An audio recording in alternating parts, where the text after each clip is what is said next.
Yes Waheguru, good morning, Ram Ram, नमस्ते सबको। अभी मैं आपसे बात कर रहा हूँ मगर ये मेरे पपीज़ मुझे देखो वेट करें, दो पता नहीं कहाँ गायब हो गए।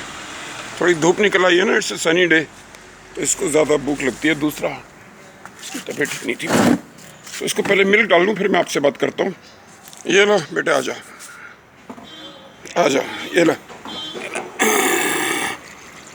चलो लो, चलिए आज एक ही है, दो कहाँ चले गए।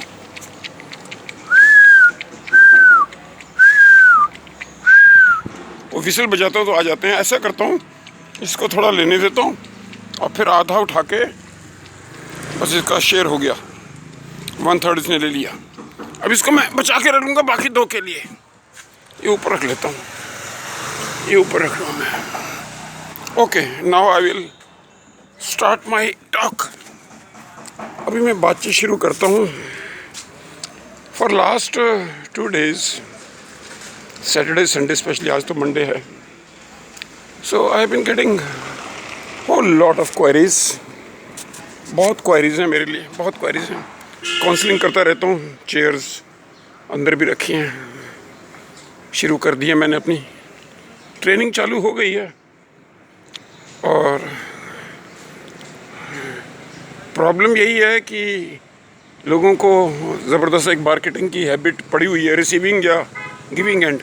गिविंग एंड पे तो सारे ही आजकल मार्केटिंग कर रहे हैं, सभी जिसको देखो मार्केटिंग मार्केटिंग मार्केटिंग। और रिसीविंग एंड पे भी आप जानते ही हैं, you are saturated by unwanted calls. अब मेरे भी ऑलमोस्ट वही पोजीशन है कि 90% queries I receive are just, क्या बोलूँ, I mean, you have a right to know, you have a right to ask questions, but the questions should be sensible, wise, logical. हर किसी की क्रक्स पे यही बात आती है कि गारंटी देंगे आप जॉब की। मेरे भाइयों बहनों, माताओं, माताश्रीयों, पिताश्रीयों, बड़े लोगों को कंट्रोल करते हो, यंग तो आपके कंट्रोल में है ही नहीं। यंग तो बड़े परेशान हैं, क्योंकि यंग लोगों को जब एक मौका मिलता है, एक उन्हें मौका मिल रहा है 12वीं क्लास बच्चे को 4 से 6 महीने की ट्रेनिंग के अंदर मैं 1.5 से 2 लाख की जॉब दिला सकता हूँ। मगर वो विश्वास नहीं, विश्वास तो वही है, गवर्नमेंट जॉब्स, पटवारी, पुलिस कांस्टेबल, बैंक, ये वो। मैंने पहले भी समझाया, थोड़ा गुस्से में समझाया था, प्यार से समझाता हूँ कि एक बैकअप प्लान होना चाहिए आपका। जो भी आप चाहते हैं लाइफ में, वो अगर नहीं मिलता तो फिर सेकंड प्लान तो होना चाहिए ना। देखिए, गॉड हमेशा दोनों साइड को प्यार करता है। God loves everyone equally. आपको कि नहीं गॉड इंडिया के साथ है, चाइना के साथ नहीं है, आई विल नॉट एग्री। वो चाहे गॉड को नहीं मानते, उनका एक अपना सिस्टम है। चाइना में 3 रिलीजन एग्जिस्ट करते हैं, जो ऑफिशियल है वो कोई गॉड है ही नहीं। कम्युनिज्म में देयर इज़ नो गॉड, और है तो वहाँ कम्युनिस्ट पार्टी, बट फिर भी 2 कन्फ्यूशियस है।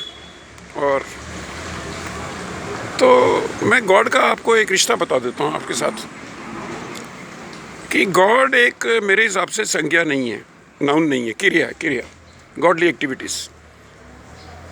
अगर कोई गॉड है, उसने मुझे ज़िंदा रखा है तो किसी पर्पज़ के लिए रखा है ना। मैं 73 साल का हो गया हूँ, क्यों रखा है?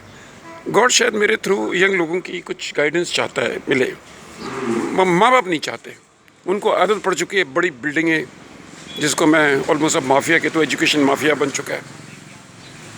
ये जो जितनी भी यूनिवर्सिटीज़ हैं, मैं भी एसोसिएटेड रहा हूँ। अब कहोगे मैं जिस थाली में खा रहा हूँ उसी में छेद करूँ, ऐसा नहीं है, बट सच्चाई शीशा दिखाना फ़र्ज़ है। तो वो यूनिवर्सिटीज़ कम है, उनका नाम मैं प्रिंटिंग प्रेस डालूँगा। प्रिंटिंग प्रेस ज़्यादा है। अब जो आपको डिग्री चाहिए, क्योंकि वो लीगल, उन्हें एक वैलिडिटी है, एक स्टेट एक्ट ऑफ पार्लियामेंट से बनी हुई हैं, स्टेट एक्ट से बनी हुई हैं, तो लीगल वैलिडिटी के चक्कर में लोग भागते हैं और लाखों लाखों रुपए उनको दे देते हैं। मिनिमम से मिनिमम फीस भी आजकल 40-50 हज़ार रुपये एक सेमेस्टर की है, और कोई भी कोर्स जो है वो 3 साल 4 साल का, 6 सेमेस्टर 8 सेमेस्टर का है। अब आप सोचिए क्या कर क्या रहे हैं आप लोग, क्यों कर रहे हैं? तो मैं अब ज़्यादा कुछ नहीं कहूँगा, बस इतना, फिर गॉड पे आ जाता हूँ कि ट्रेनिंग की बड़ी इंपॉर्टेंस है, और global level actual training, practical training की ज़्यादा इंपॉर्टेंट है। अब यहाँ मैं ये जानता हूँ, क्योंकि मैं यूनिवर्सिटी में इन्वॉल्व रहा हूँ, मैं जानता हूँ कि इलेक्ट्रिकल प्रोफेसर्स 20-20, 30 साल के एक्सपीरियंस वाले अपने घर का फ्यूज़ नहीं लगा सकते, वो नहीं आता उन्हें। जो सिविल इंजीनियरिंग जहाँ पे होती हैं वहाँ मानसून में जाके देखिए उन बिल्डिंग्स को पानी छप छप कर रहा होता है, जहाँ स्टूडेंट्स पढ़ रहे हो छप छप, और सिविल इंजीनियरिंग पढ़ा रहे हैं। मैं क्या बोलूँ, इसका मतलब कहीं हमारे इसमें टोटल एक झोल है। और मैं फिर इंडिया चाइना का कंपैरिजन करता हूँ कि गॉड उसी के साथ होता है जिसकी ट्रेनिंग अच्छी होती है, जिसकी तैयारी अच्छी होती है। मैं 2 मिनट मैं बना रहा हूँ रिकॉर्ड, बाद में ओके थैंक यू बाद में मैं आऊँगा आपके पास। तो ये झोल है, और वो अभी प्रेस वाला था, ये देख लिया आपको मेरे को कैसे डिस्टर्बेंस होता है कि मैं 5 मिनट की वीडियो भी नहीं बना सकता। अब बाहर बैठ के इसलिए बनानी पड़ती है, धूप है, नेचुरल इन्वायरमेंट, आपको दिखा सकता हूँ सारी चीज़ें। देखिए मेरा बोर्ड भी देखिए। तो अब आप भी जानते हैं इंडिया चाइना में तैयारी किसकी ज़्यादा है, कौन ज़्यादा तैयार है, PLA ज़्यादा तैयार है या इंडियन आर्मी ज़्यादा तैयार है? आपको अपने आप आंसर मिल जाएगा। आज चाइना जो पूरे USA से टक्कर ले चुका है, ले रहा है, ओपन ले रहा है, और USA ने भी पूरा सिस्टम यहाँ ऐसा कर रखा है जो पूरे पाकिस्तान को तो उसने दिवालिया कर ही दी है USA ने, और उनका वो एटॉमिक वेपन्स लेना चाह रहा है, और एंड में होगा हमारे भी एटॉमिक वेपन्स हम उनके कंट्रोल में आएंगे। छोड़िए उस बात को, मैं अपनी काम की बात पे आ जाता हूँ कि मैं को 12वीं क्लास बच्चा, लड़का या लड़की हो तो आइडियल हाइट 5 फुट 4 इंच है, बट उसमें 5'3", 5'2" भी हो जाए, कुछ काफ़ी एयरलाइंस हैं वो 5'2" भी ले लेती हैं। क्यों? छोटे हवाई जहाज़ हैं, उसमें ऊपर रखने का सामान, ये हाइट क्यों चाहिए होती है? ऊपर सामान जो पैसेंजर का रखा जाएगा उसमें पैसेंजर को हेल्प हो जाए थोड़ी सी, क्योंकि हर कोई पैसेंजर लेके तो आते ही है ना, 10 किलो 20 किलो तो हर किसी को फ्री मिला होता है, तो इसलिए वो हाइट रखते हैं। और लड़के की हाइट इसलिए ज़्यादा होती है कि वो और बहुत सारे कामों में यूज़ हो जाता है। और ये मैं आपको बताता हूँ, फ्लाइट अटेंडेंट का पैसेंजर सर्विस से कोई ताल्लुक नहीं है, ये कोई चाय कॉफ़ी पिलाने के लिए फ़्लाइट अटेंडेंट नहीं होता। ये एक लीगल मैंडेट है ICAO का, इंटरनेशनल सिविल एविएशन ऑर्गेनाइजेशन का, जिसमें सबसे इंपॉर्टेंट चीज़ फ़्लाइट अटेंडेंट को क्या करनी होती है, सेफ्टी ऑफ पैसेंजर।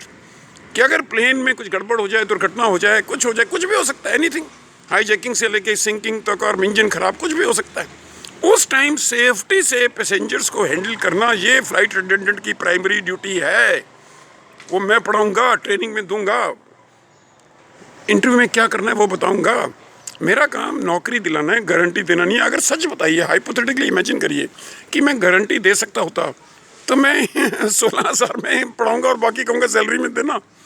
मैं तो आपको परफेक्ट लेवल पे तैयार करूँगा, आपको नौकरी तुरंत मिल जाएगी। और मेरे ट्रेन किए हुए जो मेरे को पास एक्सपीरियंस है, 250-300 बना चुका हूँ। शुरू में 10 साल हो गए, 10 साल के बाद ये शुरू कर रहा हूँ। तो मेरे पढ़ाए हुए जो बच्चे थे ना, लड़कियाँ थी, कितनी मैं एग्जाम्पल दे सकता हूँ, एक एग्जाम्पल दूंगा मैं आपको, रोज़ अब बताया करूँगा मैंने क्या क्या किया। तो उनको 10 मिनट के बाद वो कहते हैं कि जाइए फॉर्म भरिए, आपका सिलेक्शन हो गया है। उसके लिए तैयारी करता हूँ। मेरा काम तो है, एक मजाक में मैं कहता हूँ कि एक जॉब लेना एक चूहे मारने बराबर है, और चूहे को मारने के लिए मैं 5 टन का हथौड़ा इस्तेमाल करता हूँ, 5 टन का, कहीं कोई गलती भूल से भी कोई भूल ना रह जाए, वैसा तैयार करता हूँ। तो भाई लोगों, पेरेंट्स, अपने दिमाग से प्रेजुडिस हटा दो कि ये इंजीनियर बनेगा, डॉक्टर बनेगा, ये करेगा, फौज में जाएगा, पुलिस में जाएगा, पटवारी बनेगा, ये बनेगा। गांव वालों को सबको वो लैंडेड जेंट्री है ना हमारे यहाँ, जिसके पास लैंड है उसकी वैल्यू है, बाकी सब कीड़े मकोड़े। बगैर लैंड वालों को तो कीड़े मकोड़े मान रखा है हमारे समाज ने, क्या किया जाए। सो बस इसी दुख के साथ मैं कह रहा हूँ कि मेरे पे 3 चीज़ें मुझे चाहिए। मेरे पे भरोसा रखिए, trust me, follow my instructions, जो मैं कहूँगा। एक गुरु की बात माननी पड़ती है। और यहाँ कल भी यहाँ आए थे मेरे साथ में 50-60 साल के, उनसे बात करवा दूंगा आपकी। मिश्रा साहब हैं, 3 घर छोड़ के, 50 साल के, उनके बच्चे बड़े हो चुके हैं, मगर वो अब मेरी ट्रेनिंग ले रहे हैं। और वो कल पहले सेशन उनका लिया, वो हैरान हो गए वो। आज उनका मैं पर्सनैलिटी टेस्ट ले रहा हूँ। तो मेरे पे भरोसा रखिए, मेरी इंस्ट्रक्शंस को फॉलो करिए। और तीसरी चीज़ सबसे इंपॉर्टेंट है, डोंट गिव अप। आपका कोई बर्थ राइट नहीं है, जन्मसिद्ध अधिकार नहीं है कि पहले इंटरव्यू में आपका सिलेक्शन हो जाए। हर इंटरव्यू में कहीं ना कहीं आपसे भी गलतियाँ होंगी, कुछ वो पूछेंगे, कुछ उनकी कमियाँ होंगी, कुछ आपकी होंगी, कुछ उनकी लिमिटेशंस होंगी, वो बता नहीं पा रहे, वो आते हैं। तो वो एक अच्छे कैंडिडेट चूज़ करना चाहते हैं कि जिनसे पैसेंजर्स खुश रहें। तो ये तीनों चीज़ें करेंगे तो एक इंटरव्यू में, 2 में, 3 में, 4 में, 3-4 इंटरव्यू होते होते आपका सिलेक्शन हो जाएगा। बस ये कह के मैं वाहिगुरु कहता हूँ, नमस्ते, bye bye, thank you, God bless you all. और मेरा ये 5-5 मिनट का ये अब रोज़ का कार्यक्रम चालू रहेगा। Thank you. अपने देखो ये मेरे वो 2 बच्चे आ गए, आज इनको दे दूँ, आ जाओ बच्चों, आ गए, इनको भी मैं दूध दे दूँ। देखो, अरे आ जाओ, आ जाओ, ये देखो तीनों आ गई है, इनको भी आप पीते देख लीजिए, आप देख लीजिए। मैं समाज की हर तरह से सेवा करने की कोशिश कर रहा हूँ। दूध, रोटी, इतनी 1 किलो आटा रोज लग जाता है इनका। 2 लीटर 3 लीटर दूध पीते हैं, 3 लीटर ये तीनों बच्चे। और माता श्री देखो, क्वीन एलिजाबेथ इनका नाम मैंने रखा, क्वीन एलिजाबेथ बैठी हैं कंबल में। देखो कितने, कोई मेरे ख्याल स्ट्रीट डॉग को ऐसे कोई नहीं करता होगा जैसे एक कुर्सियों के साथ उसके साथ हम इनको कर रहे हैं। देखो छोड़ दिया इन्होंने दूध। अब इससे बड़ा प्रूफ क्या है कि इनका पेट में भर चुका हूँ। दूध भी ये छोड़ रहे हैं, नहीं पी रहे। चलिए, bye bye bye bye bye. आप सबको मेरी नमस्ते, थैंक यू।